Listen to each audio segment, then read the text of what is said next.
Ingeniero Castañino. No le vean que no le digo historiador, ¿no? Porque por ahí viene alguno y se me enoja y ¿qué? ¿Quiere historiador? Bueno, ingeniero Castañino. Yo iba a hacer una pequeña reseña, digamos, sobre la muerte de Rosas. Adelante nomás. Que fue el 14 de marzo de 1877. Exacto. Rosas, bueno, fue un hombre muy importante para mí, para la Argentina. De chico había peleado en las invasiones inglesas cuando tenía 13 años, algunos lo quisieron negar, pero hasta el propio Liniers le mandó una carta a los padres agradeciéndole. Después tuvo saladeros en forma particular, tuvo campo, o sea, lo persiguieron en el saladero, tuvo campo, ayudó o financió a los 33 orientales, incluso él fue como espía, digamos, haciéndose pasar por comprador de hacienda para ver cómo estaba el ambiente del lado uruguayo. Asume el primer gobierno, después falta un periodo, digamos, que hace la campaña al desierto, ahí fue cuando toman las Malvinas, asume el segundo gobierno y le hacen una guerra total, todos, porque, o sea, los unitarios, los riveristas, los franceses, la Confederación Peruano-Boliviana, los ingleses, después los brasileros. Los brasileros. Bueno, el Imperio de Brasil, en aquella época el era Imperio de Brasil, hasta que lo terminan derrocando. Cuando lo derrocan, cuando lo vencen, él renuncia y dice, si más no hemos hecho, es porque más no hemos podido, lo escribe en la renuncia, y se refugia, digamos, en la casa del representante inglés. Muchos dicen, como argumento, los unitarios suelen decir, Rosas era pro-inglés y se fue a vivir a Inglaterra. Rosas se fue Los ingleses no son giles, lo tenían ahí para controlarlo. Claro, yo digo, él ¿qué opciones tenía? O se entrega como Chilaver, que lo fusilaron por la espalda, o va al inglés, consulado inglés, contra los cuales él había luchado toda la vida, todos los gobiernos, pero los ingleses en esa época respetaban al enemigo honorable, digamos.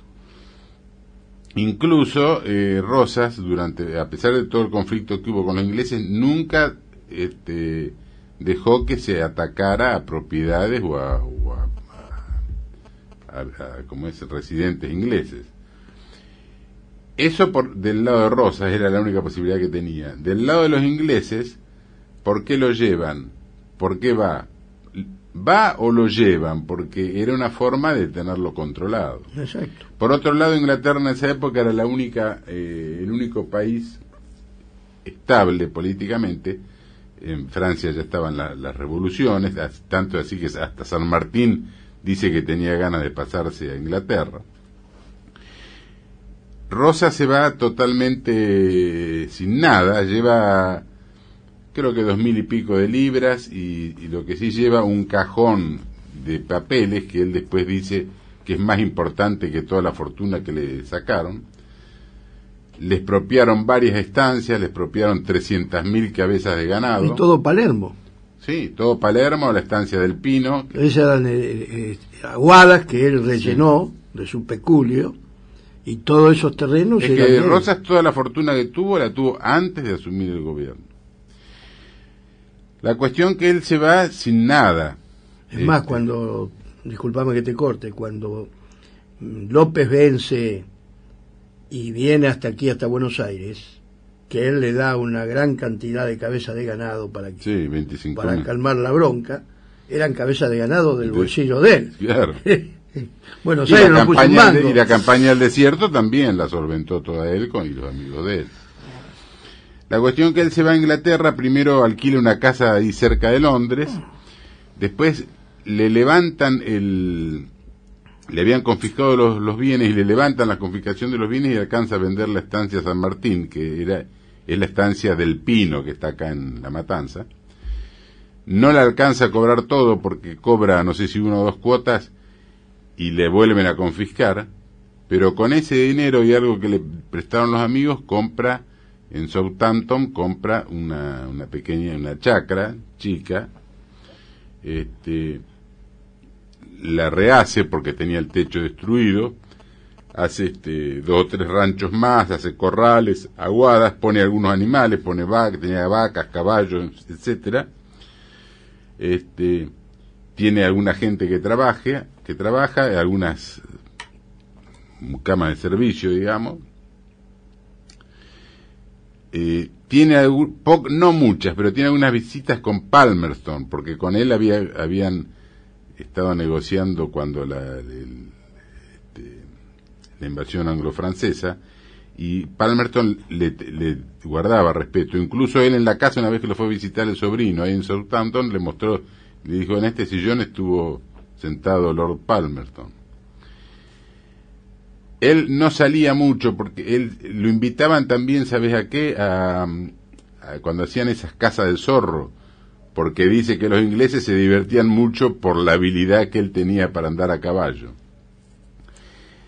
pero que no salía demasiado por falta de dinero, digamos, que no tenía. Fue a algunas recepciones, incluso en esa época, en una de esas recepciones lo conoció Alberdi, que Alberdi después dijo: habla bastante bien inglés, es una persona como que se había quedado impresionado, y que hablaron de política y de historia, etcétera, como una persona, como que era una persona instruida, y Alberdi dijo: lamento haber sido su adversario, dice, lo recuerdo con vergüenza haber sido su adversario.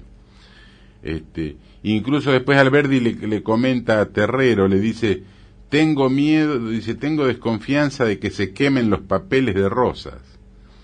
Y efectivamente Rosas los quería mandar a Londres, incluso hubo un incendio en la casa que puede llegar a haber sido con esa intención. La cuestión que cada vez tiene menos dinero, tiene que despedir a los peones, y hacer los trabajos, hace una vida de lo más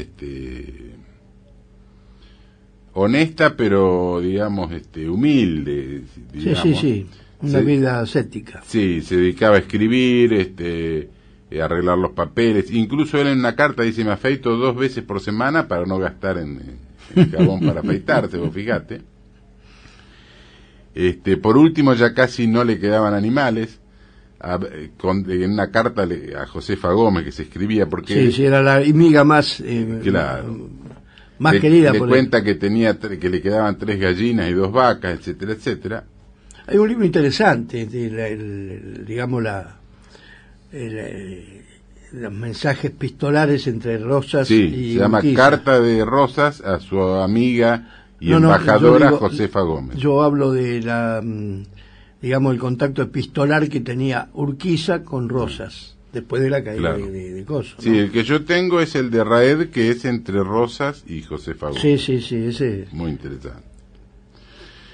La cuestión que llega a tal pobreza, que en una carta, por ejemplo, que le escribe a Manuelita en el otoño de 1876, le dice: mi muy querida hija Manuelita, triste siento decirte que las vacas ya no están en el farm, las 2 que le quedaban.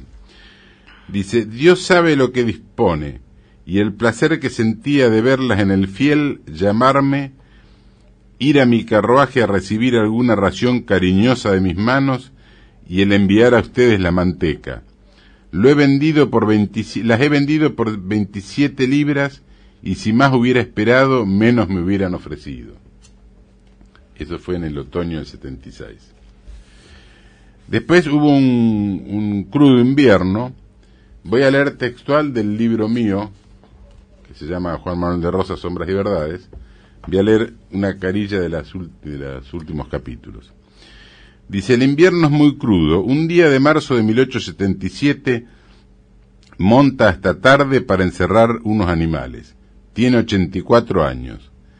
El día es frío y húmedo. La tos lo ahoga. Por la noche lo devora la fiebre.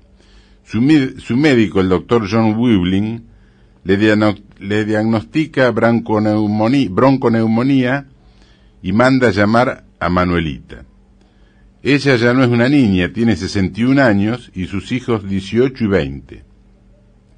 Cuando esa noche Manuela quiere velar por el sueño de su padre, Mary Ann y Alice las fieles servidoras la disuaden. Por la mañana del 14, el año 1877, Juan Manuel tose mucho y se ahoga, expectora sangre. Alice llama a Manuelita. La hija, acariciando el rostro del anciano agonizante, como cuando era niña, y le pregunta dulcemente, ¿cómo se siente, tatita? Rosas la mira desde lo profundo de sus ojos gris acero, hundidos por la fiebre, y esbozando una sonrisa, le dice, no lo sé, mi niña. Manuelita sale entonces a llamar al médico y al confesor. Cuando vuelve, Rosas había muerto. Son las 7 de la mañana del 14 de marzo de 1877. Al día siguiente sus restos, en un ataúd de roble, son llevados al cementerio del condado. El barón de la Gatineir, su sobrino, y el padre Gabriel, en un coche, sus servidores en otro, y cerrando el cortejo el carruaje de su médico con Willis Fleming. Sobriedad y grandeza. Pobre el cortejo, pero qué trofeos. Sobre el ataúd la bandera argentina de la campaña de la Sierra regalada por el coronel Arenales, hijo del general. Sobre ella el sable del libertador José de San Martín le legara por la firmeza con que ha sostenido el honor de la República contra las injustas pretensiones de los extranjeros que trataban de humillarla. Sobre el ataúd una chapa con su nombre, como él lo escribía, Juan Manuel de Rosas, y la fecha de su nacimiento y de su muerte. Sobre su tumba, un sobrio monumento coronado con una cruz y una lápida señalando su nacimiento, su llegada a Inglaterra y su muerte.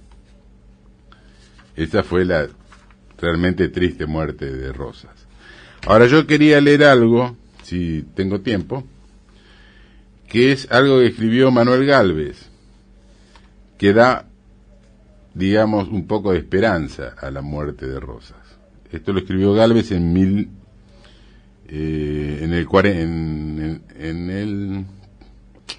no tengo la fecha exacta.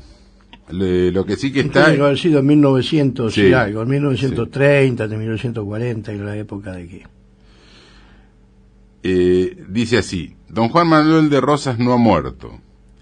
Vive en el espíritu del pueblo, al que apasiona con su alma gaucha su obra por sus pobres, su defensa y de nuestra independencia, la honradez ejemplar de su gobierno y el saber que es una de las más fuertes expresiones de la argentinidad.